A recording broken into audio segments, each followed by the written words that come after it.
Ce sont les insultes les plus grossières jamais prononcées dans un opéra. Maria Stuarda, de Donizetti, a bâti sa notoriété sur une confrontation légendaire. Mary Stuart traite Élisabeth Ier de fille impure d'Anne Boleyn, prostituée obscène et indigne. Deux reines de l'opéra viennent de leur donner vie avec brio au Covent Garden de Londres, Joyce Di Donato et Carmen Giannattasio. Elles nous répondent sous l'œil bienveillant des souveraines qu'elles incarnent. Ce qui est exceptionnel, et à chaque fois je suis étonnée, c'est cette scène de la confrontation. Il n'y a rien d'équivalent dans le monde de l'opéra.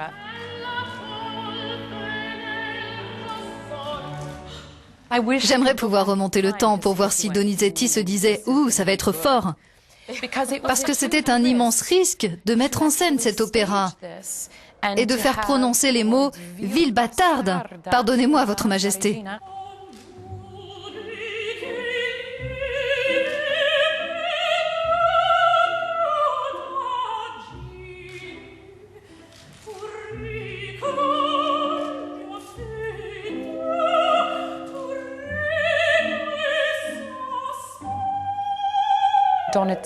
Donizetti composait principalement pour les catholiques italiens, donc il savait que Marie serait en quelque sorte la préférée du public. Ces deux femmes extrêmement puissantes, fragiles et fortes en même temps, sont toutes les deux retranchées dans leur propre vérité. Pour Marie, sa vérité, c'est le catholicisme, le fait qu'Élisabeth n'est pas l'héritière légitime du trône, sa propre dignité, sa féminité.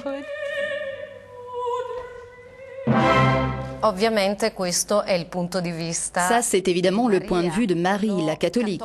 Marie devient l'héroïne, la victime qui se sacrifie sur l'autel de la politique. Mais historiquement, la véritable Marie était loin d'être un ange. Pardon? Elle était juste un peu compliquée. Un peu compliquée, quelques amants, quelques meurtres. Elle obtenait toujours ce qu'elle voulait.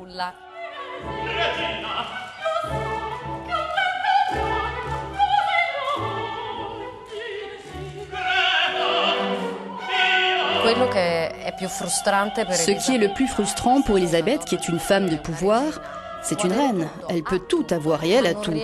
C'est qu'elle ne peut pas obtenir l'amour du seul homme qu'elle veut. C'est ce qui explique cette scène. Je ne dirais pas de séduction, mais plutôt de tentative de viol.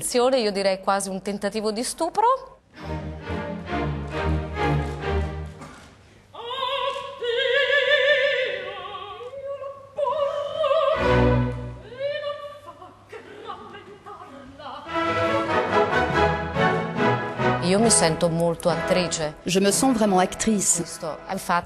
Il ne faut pas oublier que l'opéra, quand il a été inventé par Monteverdi, a été défini ainsi: jouer en chantant. Donc d'abord on joue et après on chante.